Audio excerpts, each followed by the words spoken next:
on CityCast Austin, lifelong Austinite Suzanna Choffel grew up playing music in some of our town's most iconic venues. She's been called the voice of Austin. And despite making music that captivates audiences everywhere, she calls this place home. Suzanna joins me to talk about what makes our local music community truly magical. This is the fourth of 5 episodes about the music scene in Austin, brought to you by our exclusive launch sponsor, Tecovas. Tecovas knows more than handmade boots and fine Western wear. They've also got an ear for great music. From legends of the past to rising stars on the scene, we love supporting musicians and fans right here in our hometown of Austin. So, if you're headed for a good time on the stage or in the crowd, go in good boots from Tecovas. And one more thing, stay tuned at the end of the episode for a sponsored segment, A Mile in Their Boots, where we uncover the unsung heroes of Austin, brought to you by our launch sponsor, Tecovas.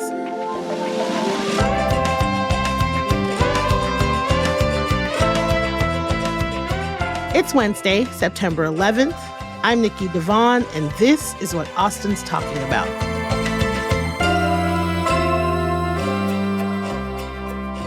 Hello, I am here with Suzanna Choffel, singer-songwriter in Austin, Texas. Hi, Suzanna. How are you? Hi, Nikki. I am great. How are you? I'm good. I want to dive right in. I got so much I want to know about you. Let's do it. So, what is your first music-related memory? Oh, wow. Okay. Well, I guess it would be my parents had an awesome record collection, and I used to sit with, they had those huge, awesome 80s speakers that, went up from the ground that were really tall. Yep. And had amazing sound and just a whole system because they loved music so much. And so probably one of my earliest memories is just going through their record collection and choosing a record to put on the record player. They would let me do that, which was really cool.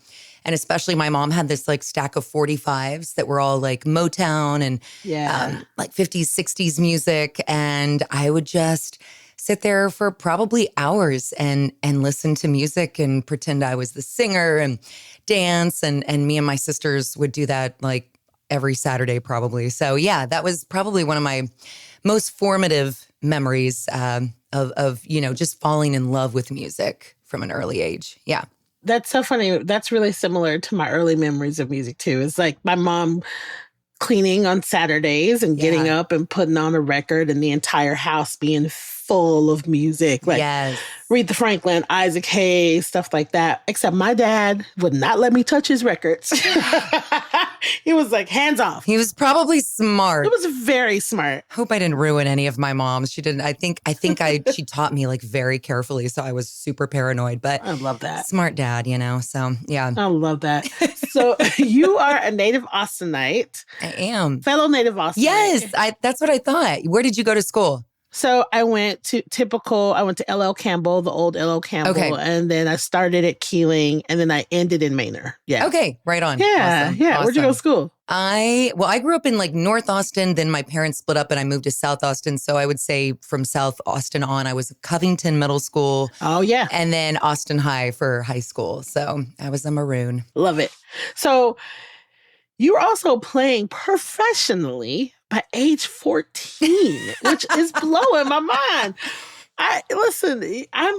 There is something that I love about a career musician. Y'all get started early. Yeah. Well, there's probably a little hyperbole or exaggeration in that. I was on the basketball team in 8th grade at Covington, and I used to sing the national anthem before I would go out on the court and play, and because they found out I could sing, I was in choir. And so, yeah, and I continued to do that actually at Austin High. It was kind of funny. But my friend Erin, who was on the team, came up to me one day and she was like, "Hey, I have a band and our singer just quit and we need a new singer.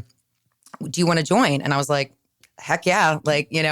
So I went to the practice and it was basically this kind of teen band, kid band that was run by a woman in town, Michelle Murphy. Yep. I think she changed her name to Michael, but yeah, there's all these schools in town. I actually ended up teaching at them years later that do these rock camp summer bands, where they put together kids in a band. Yeah. And so this was sort of the all-star group that would just do stuff all year long, not just in the summer. And she would book us gigs at Saxon Pub and Broken Spoke. And so Yeah, we would play gigs, at the age of 14. And I remember just being so nervous. It was before I was playing guitar and I was just singing. I was like, what do I do with my hands? And I think that's a big reason why I started playing guitar. I don't know how great I was, but I was doing my thing. I was trying. I love that at 14, like someone was just like, hey, me and my friends have this band. You want to join? Yes. That's amazing. It's so Austin. It's so Austin. As I have gotten older, I have learned how rare that is. And I have appreciated how not every city and town has that kind of opportunity for kids. Growing up, most of your idols as a musician are kind of pop stars or, these big stars you see on TV, Mariah Carey, for me anyway, Yeah. growing up, Lauryn Hill, all these, they're at the Grammys, living this life. And then in Austin, you're kind of able to see this other way of being a musician where you don't necessarily have to go the huge LA, pop star route. You can actually be a working musician and be out in the clubs performing for people in a very different way. It's not all crazy bright lights and glam, Right. I've said that for years. Like if I could sustain myself, Yeah. right. And just strictly by music. I don't want fame. Right. I just want to play music every day and sustain myself. Yes, exactly. And you're right. Austin is a place where you can do that. So I'm curious, Yeah. like, how did audiences react to you at Saxon Pub at such a young age? I think everybody just gets really tickled and excited to see young people playing, like really going for something. I do. I know now that, especially as a parent, like when I see my kids doing something, I'm just like, oh my God, they're going for it. Look at my baby. Exactly. And even if they're not your babies, it's just like, it's so cool to see them really trying and their first sort of like foray into this world of performing and music, So we've been, having conversations with a couple of musicians, but what we've heard over and over again is how kind and wonderful and supportive the Austin music community is. And so I'm curious during that time, like, how were you embraced by the musician community? Yeah. Austin High was sort of known as being a very musical high school. And so there was a lot of talent. So as a girl growing up in this very male guitar kind of world of Austin, I think I felt very self-conscious and I was always a little bit nervous around them. Yep. Like, I went to school with I don't know if you know Jake Andrews. He's a really amazing blues guitarist and he was a classmate of mine. Gary Clark Jr. and Warren Hood and a few others were a little younger than me. I didn't feel like I had the same level of, these guys had been playing guitar. Their dads were friends with Clifford Antone and they were growing up at Antone's playing since the time they were 3, Right. And so I already felt behind at the age of 14, which was crazy.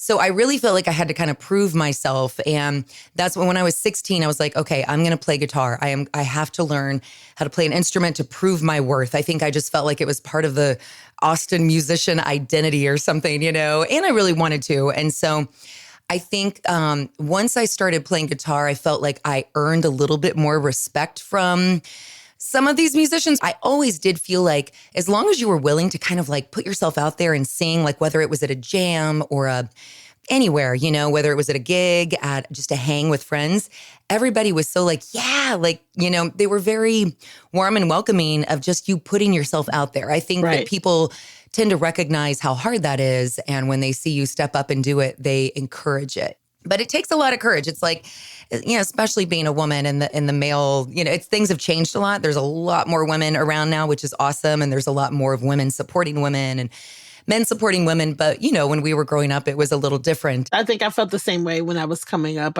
for sure. And I don't think necessarily it was anything that anybody put on me. Right. I think I just had to be like, I belong here. Yes. I belong here. Yes. To this day, I struggle somewhat with imposter syndrome. It's we just always, I think it's just a human nature type of thing where you're just kind of do I belong here? Am I good enough? Mm-hmm. You're looking around and you really do kind of have to psych yourself, out of that and just be like, I belong here. I'm good enough. It's all good. That's it. So yeah.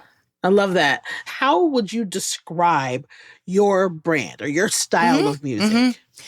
It's a very good question, Nikki. I am constantly trying to grapple with that question. It's awful. I'm the worst at like branding myself. I change my genre like every year. I'm like, maybe indie soul pop, maybe an electric soul folk, maybe Latin. Essentially, what I do is pop music. It's got a little bit of, I do play some songs that are maybe a little more folky, and acoustic, and have some finger picking that sort of is folkish. But essentially, it's pop with a lot of like a little soul and jazz influence vocally, I would say, you know? So yeah. But it's a tricky question. I always wished I was just like I'm just a pop artist. I'm just a folk artist. But it's just not who I am. The diversity of Austin comes out in your style. I saw the people that you know, your inspirations. You listed Bob Marley, Lauryn Hill, Mary J. Blige. Yes. I think Madonna-ish dance pop Brazilian. Yes. Brazilian music, Stevie Wonder, right? So like, I think that, you know, I would understand, and I've heard you sing, so I understand where that comes from. It's like if you're inspired by all of these different places, it's absolutely going to speak to the vibe of Austin music. Yeah, for sure. Yeah. I think that's the cool thing about Austin too, is that Austin just has such a variety of music here. There are so many. I mean, every night of the week, you can go see a band playing cumbia. You can go see the blues. You can go hear soul, folk, jazz, a little bit of everything. Yeah. And I grew up hearing all those things and sort of taking a little bit from this and that, along with the big names. You know, I grew up on R&B. I just loved all of that stuff. But also was going out to the clubs and hearing all these other interesting sounds. And then Tejano music, you know, I was a huge Selena fan growing up. And when you grow up in Texas, you get a lot of that, you know, vibe as well. And it all comes together to form whatever comes out of your mouth, you know? Right. So let's say we're 14-year-old Suzanna, and, you know, you've gotten into this band, you know, and you're playing. What can you pinpoint, like, who or what inspired you to just be like, yes, I'm doing this? I will say when I was 14, I got to see Bonnie Raitt at the Backyard. I have seen some of the best concerts of my entire life in the Backyard. Same. Also, what a perfect venue. It sucks that we don't have it anymore. It was perfect. It was the most beautiful. I feel so sad for Austinites who didn't get to experience the Backyard. It really, I saw so many incredible shows there. And Bonnie Raitt was definitely a formative memory. I remember Kebmo opened, and it was just seeing her with that guitar up there and that voice coming out of her. I was just like, oh my God. Like, Bonnie Raitt is incredible. She's incredible. And I had grown up, like my parents listened to her growing up, but seeing her live was a whole other thing, you know? And so that was a formative memory. But really, I think the one that sealed the deal was a few years later when I had been playing guitar for a little bit. And I went down to the Cactus Cafe and saw Patty Griffin. Oh, and Patty Griffin was like just starting to be played on the radio. Her album Living with Ghosts. She, I think, had maybe just moved to Austin she's from Boston or Maine originally. And I was like, I heard her on the radio. They announced the show, and I was like, I have to go see that woman. Like, and I couldn't get any of my friends to go with me. Nobody really cared. Nobody knew who she was. And so I just asked my mom, I was like, can I take your car and go down and just like pay the door fee? And she was like, do it, go. She gave me like $20 or whatever. And I went, and I was just like floored. She was just, I mean, to see her in that intimate venue, I think I was like, yep, that is magic. That's what I want to do right there. I want to be in this energy my whole life. You know, the way she like held the crowd and the way everybody was just like drawn, like just hanging on every word she sang, you know, it sparked something, you know, big in me. I love this mention of Cactus Cafe because I also think that it's one of those venues that just, I mean, like, you got to see these really amazing acts for little to nothing. That's another little bit of magic that Austin happens, where you can stumble into these things and you get there and you're like, what? Yes, you just gave me goosebumps. Yeah, it's so special. No, it's very special. And also Patty Griffin. I mean, icon. She's just incredible. She was in the audience at one of my shows recently, and I was like flabbergasted. My guitarist plays with her, and like he invited her and she came, and I'm so glad he told me after the show, because I would have like peed my pants. I Like would I pee wouldn't have been myself. able to, I know. And I went up to her and talked to her and she was so sweet and so kind. And I was like, okay, this is a really full circle moment. And I am just like, thank you, universe. It was one of those like just moments where you're like, okay, I guess I'm okay. I guess I'm doing all right in the world. If Patty Griffin is at my show, I guess I've done it. Yeah, I'm doing pretty good. I can die and be happy. You played with some really amazing musicians. Do you have any favorites? I mean, David Garza for sure. He was a big part of like the UT music hang in probably the early 90s. He had a huge album. He got signed by a record label and had a huge album called This Euphoria that came out like in 1996. And he also had a band called Twang Twang Shaka Boom that was really big. They played Cactus Cafe and they would play all the big clubs in Austin back in the day. And he was just sort of like a local star. He's from Dallas originally, but he really became this kind of like Austin star. Incredible guitarist. When I was putting my band together, I would say like in the kind of like mid-aughts here in town and I was starting to get introduced to a lot of musicians. Sometimes I wouldn't really know exactly who they were. And then I would like go and do my research and be like, oh my God, this person is played with, you know, so-and-so and so-and-so and so-and-so, and they're playing with me. And I'm sure you've had the same experience. There's so many talented rhythm players here in town, guitarists. Like the musicianship here is ridiculous. It's next level. And so many of them are so humble and they play with they might go out on the road and play with, you know, like J.J. Johnson, you know, goes out and plays with John Mayer and Tedeschi Trucks Band, and then he'll like, you know, just be down at the Continental Club or whatever playing with whoever, you know, like right. On a Friday night. And it's like, okay, that's like, and that's real musicians. They just want to be playing, you know? So I've probably had that a few, like Brad Hauser, who rest in peace, he died last year, was one of my most beloved bassists. David Polkingham is, you know, kind of currently my guitarist, and he goes out with Patty and plays all these incredible shows. And I'm just like very humbled, you know, and it's just very, it's just one of the magic things about Austin. I get starstruck by local musicians all the time. Yeah. It happens a lot at the Continental Club where, you know, you'll play a set and you'll get off stage and someone will come up and introduce themselves. And I'm like, I know who the F you are. Are you for real right now? Don't introduce yourself to me. I know exactly who you are.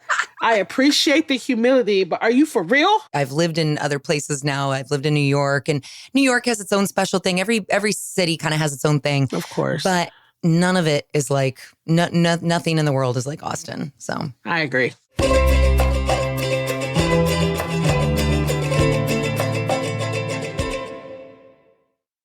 So you are currently releasing your 4th album and kicking off a tour.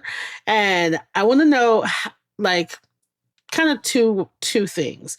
What is your songwriting process? And how long has this album been, like, in the works? Yeah.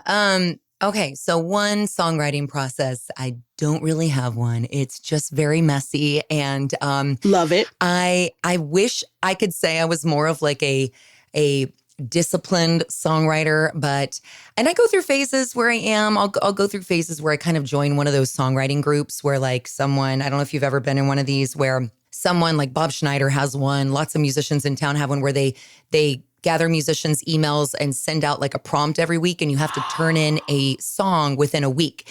And so it gives you this kind of deadline, and it also gives you this, all these people are going to be listening to this song, so I better make it at least halfway decent sort of, you know, pressure. Oh, I love that. I've never been in one. Oh my God, I love that. Okay, I'll have to invite you to one. I'm not currently in one, but I know of a few, and I plan on joining another one. I usually join them like at the beginning of the year because I feel like it's a good way to start the year with a habit of at least writing some songs. And so I usually get at least a few down in January, and then life gets messy and then I kind of just sort of fly by the seat of my pants. I will be playing my guitar and something will come to me. So I'll start kind of trying to write something, and usually it takes me, I mean, it can take me up to a year sometimes to finish a song. Usually I try to get it done quicker, but certain ones just, they kind of, I don't know. Also, I will say this, I probably used to be way better at this. I now have 2 children, and so I'm very distracted. Right. I think I used to spend a lot more time, you know, trying to finish things. And so now I just sort of have this, I don't have big expectations with deadlines. I'm like, you know what? I will get that song done when it needs to get done. But for this album, it was easy because I hadn't made an album in so long. And so I sort of had this collection of songs. Most of these songs were written during the pandemic, and a little bit beforehand. So from 18 through 2021. And then I went into the studio in 2022. So very long process. It's kind of how I work. If you look at my albums, I put one out like every 5 to 6 years. It's just how I am. I've just made peace with it. You say your latest album is about just wanting to connect. Mm-hmm. And for people who yearn to be seen, held, heard, and touched, I love that. Aww, I love that. And that thank you. Sounds like something that needs to take time. Yes. Like when I was kind of looking over all the songs towards the end, I was like, oh, wow. Yeah, there's kind of this theme of like isolation, wanting to connect, wanting to, and it makes sense, coming out of the time period that this was new motherhood, a pandemic, like all these huge shifts and changes in the world that really affected the way we interacted with each other, and the way we connected with one another. So yeah, that's a lot of the album is about that. So give us a little bit of insight about how you put out an album without a big label. How does that? Yeah. How do you do that? Well, it's a lot of work. And it is not for the weak of heart. And that is exactly why I asked. I haven't put one out in, 6-7 years. And so much has changed in the industry within that time. Just all the places your music can be and streaming, social media, streaming, all the things. And I swear to God, every day I wake up in a panic going, oh my God, I forgot to do that thing, or there's this thing I need to get it to, and so there's generally, you can go to, there's some great resources you can find online, of course. And there's like a million podcasts and DIY places you can go to that kind of give you like a checklist of things to do. But when you're releasing, you have to find a distribution company, and that's very easy these days. You can do it super independently and just put it like on Bandcamp or your website, and I know artists who just do that and they don't participate in the streaming world. But, I'm doing that. I'm trying to get out there into that world because it does give you a bigger audience. And it's pretty amazing, actually, that it can like get your music out to literally the world, when those like numbers come out at the end of the year on Spotify, and I think one of the coolest things that it shows you is where people are listening to your music. And like, I think I had like tons of new listeners in like Myanmar and like Australia and all these random, I love that. Bulgaria. Like it's crazy. Like these places that you would never expect. They're like, wow, someone is bobbing their head to someone in Bulgaria, one of my songs over in Bulgaria or wherever, like, and so that is pretty amazing. But yes, it does take a lot of work. How does it feel to have people sing along with music that you've written? Oh, that is really special. That is really special. It doesn't happen too often, but I have a few songs that have like a hook or something that people gravitate towards. And it's like, when I look out there and see them singing along, it's like, oh, it just, how that feels. It's just it's very sweet. It's just, it's like, yes, we're connecting. I connected with someone, they're singing the words that I wrote, and it feels very good. Yeah. You have had an amazing career as a musician. Oh, thank you. And I think that you could have made it in so many different places. I think you could, I think your music is the type of music that you can literally go just about anywhere and probably, and I think do very, very well, honestly. Thank you. That's very sweet of you. Thank you. But you've been here for a long time. So what has made you stay in Austin all these years? Well, sort of getting back to what we were talking about earlier, I just love our music scene. It's really this community that is so, not just the musicians, but the community is so supportive of the musicians. We've got Ham, we've got Sims, we have all these, resources set up to support the music community here. And again, I love being able to go out any night of the week and be able to hear my friends playing in different clubs.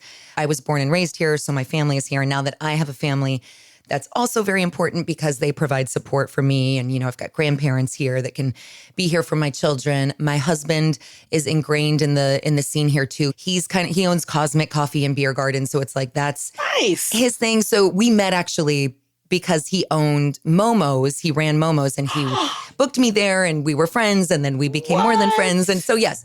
So I feel like just as a family, we're very Austin based. You were just kind of like ingrained in the community. You're centered here. Yeah. Austin just has this magic. It's just such a warm, literally warm place to be.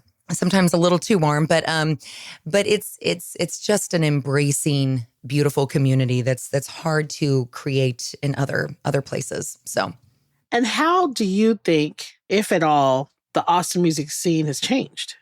Well, yes, that has definitely happened. And I think it is just basically a response to Austin changing itself, the city, the growth, which comes with growing pains, right? It's like, I think we all know all of the issues affecting Austin artists right now. The main thing is affordability, right? A lot of my musician friends are moving out of the city, having to be further out. However, and maybe this is just my optimism coming through, but I think there have been a lot of great things coming along with that in the sense that when I go out and I play shows and I go to shows, I'm seeing different people at those shows than I used to. And I think there's definitely, some people do move here for the music scene, quite honestly. They come here for South by Southwest or ACL, and maybe they're not a musician, but they love the music scene. And so they support it. I think it's really important to make sure that the people who are moving here are supporting it. Right. I have felt like more opportunities have arisen from the city growing than not, whether that's private gigs, corporate gigs coming in. There are challenges for sure. Absolutely. In the affordability, the economics of Austin right now. But I do think I see the growth as essentially a good thing for Austin music. I used to be in an all-female a cappella group and we sang at Momo's. Momo's was the perfect example of just like, you could go there, you're going to hear some jazz. It's going to be incredible.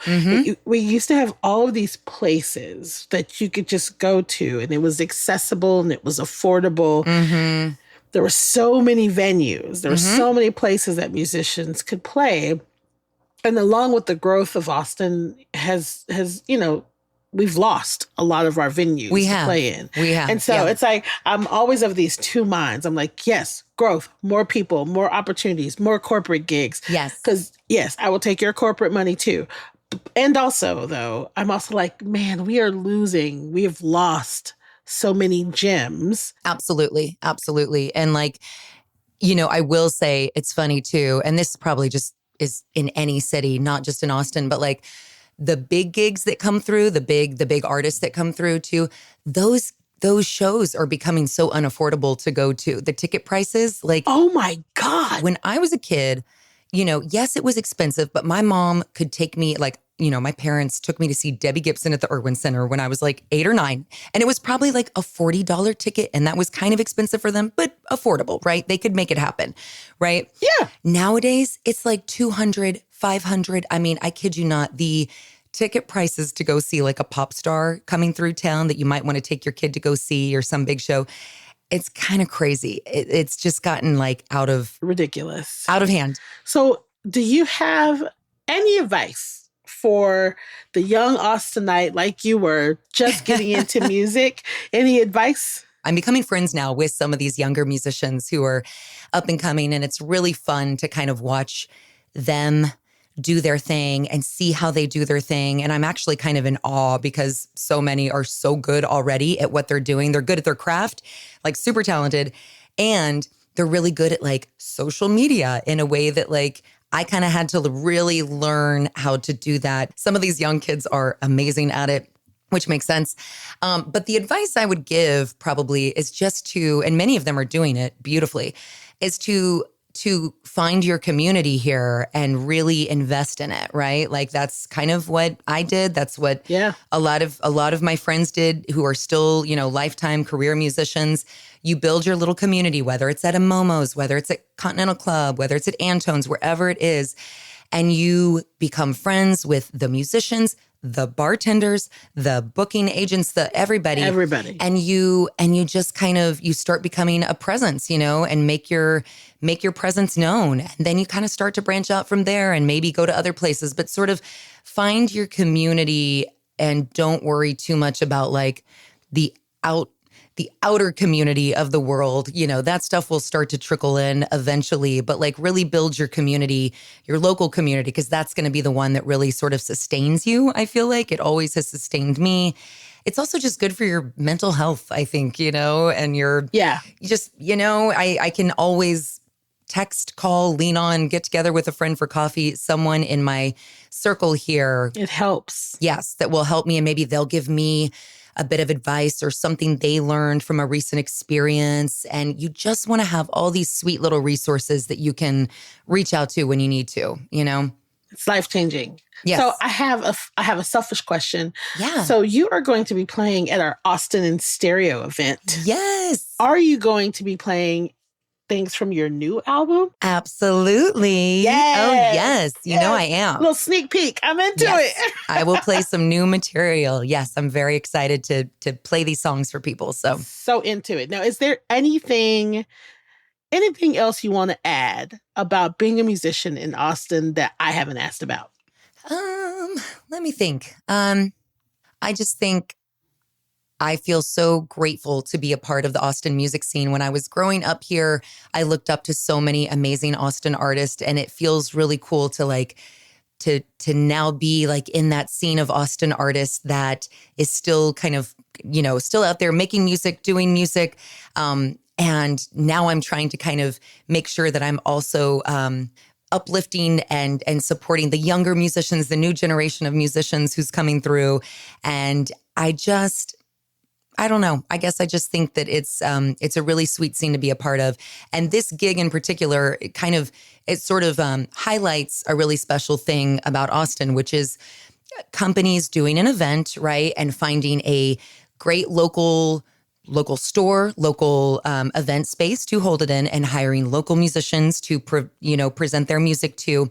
And it's like this type of an event is like purely a great little microcosm of like what Austin is at its greatest, just supporting the local scene, the local musicians, the local businesses. I'm really excited. I'm very excited about the gig. I am too. I am very excited that I got a chance to sit down and actually talk to you because I know you're busy with your new album. Of course, Nikki. Thank you so much for being here. I appreciate it. You're a wonderful person to talk to. I really enjoyed getting to hang with you today. Next up, Let's Walk a Mile in Mark Nathan's Boots, brought to you by Tecovas.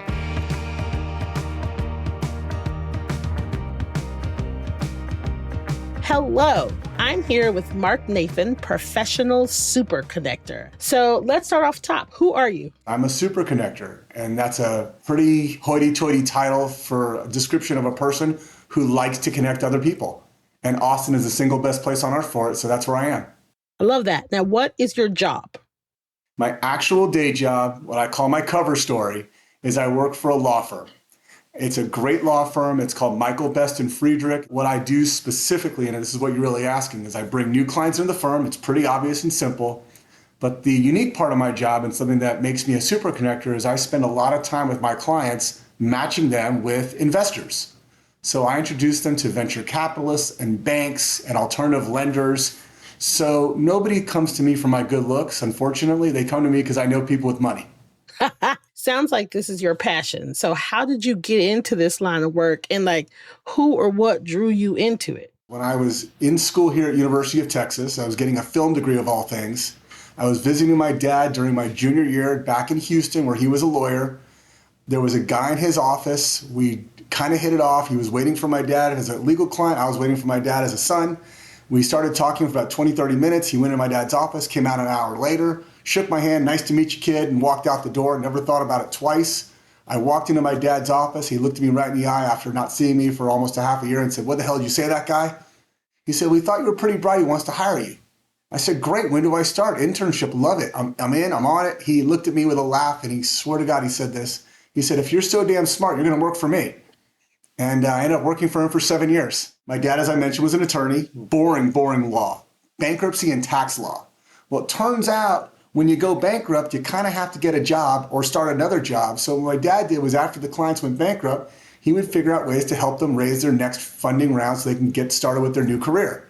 And that's where I came in. So I started helping companies out, figuring out what their pitch was, number one, and then who to tell their pitch to. So that's where I started becoming connected with a lot of investors, a lot of angels, a lot of people that had money, and it just sort of became a career by default. Yeah, so you are definitely the man to know. Yes, I like this. So I appreciate that. Let's walk a mile in your boots. What do you do in an average day? So my typical day starts early in the morning. I'm a very early riser. It's just a genetic thing. I know it's silly that a lot of people say I like to sleep in. I don't. I wake up around 5 or 5:30 every morning without an alarm clock. I get about 2.5 hours of like reading and blog posts and listening to my podcast, listening to yours this morning, by the way. Oh. And I certainly did. And I just wanted to, get a level set for the day before the phones start ringing, before meetings start happening, before kids start coming down and want to go to get breakfast and go to school and all those kinds of things. Around 7:30, I start my first meetings. It's usually a phone call, Zoom call in the morning because I don't really like to get up or fight traffic to get down to a coffee shop. Around 9 or 10, this is Austin, so I'm hitting one of the major coffee shops for business. Houndstooth Coffee downtown in the Frost Bank building, right off of Congress. It's 401 Congress. Cosmic Coffee and Beer Garden at 121 Pickle on South Congress. Around the corner is a place called Radio. Then you've got a handful of others. Better Half Coffee, or, of course, Swedish Hill, before the first one shut down, was the absolute number one place you could see every professional in Austin. I need about an hour or so to catch up on email and do all the promises that I actually promised during those meetings. So I need about an hour to get out emails and make introductions. Lunchtime rolls around. I'm typically at a lunch with somebody, whether it's a client, a prospective client, or a mutual friend. 1 o'clock, 2 o'clock, I'm typically in another series of Zoom calls or maybe a series of afternoon meetings. I like to stack my meetings. So I have a meeting at the same place, 2 or 3 meetings at the same place. And the idea is that I get to introduce the people that I'm meeting with as they transition. By the time we go to around 2 or 3 o'clock, I'm either picking up kids at school or making sure they're home all right, which I like to do. And then there's the evening batch. So then there's the happy hours. There's typically a happy hour, 4 or 5. There's another event, 6 or 7. After you've done the happy hour events, how are you closing that day out? We have a nice dinner, find out how everybody did at school today, how work was for my wife, and then basically veg out for a couple hours watching Netflix because my brain is fried at that point. Why does your work matter to you? My work matters to me specifically because I feel like I'm helping people, and that's what gives me the drive to go do it. And when I'm not helping somebody, when I don't feel like I'm adding value, then I feel really bad about it. And I want to avoid that feeling as much as I want the good feeling of helping somebody. Now, why does your work matter to Austin? Sales is not a 4-letter word, it's 5, but it's not a 4-letter word to most people. It can be considered to be really slimy and really gross, and I try very hard to avoid that, even though it's not easy all the time. But the way I look at the reason it matters because the language of Austin is business. We're very laid back, we're very chill, we're very cool. We'll definitely have tacos or barbecue and cervezas by the lake, but it all is based on the fact that we all know how to do business with each other and for each other. Thank you so much for being here. We'll have links to Mark's work in our show notes, so you are just a click away. Thank you for listening, and thanks again to Tecovas for sponsoring this interview. Mark, you have been great, and hopefully I will see you soon. I hope so. Nikki, this is a true honor. I'm a big fan. Thank you.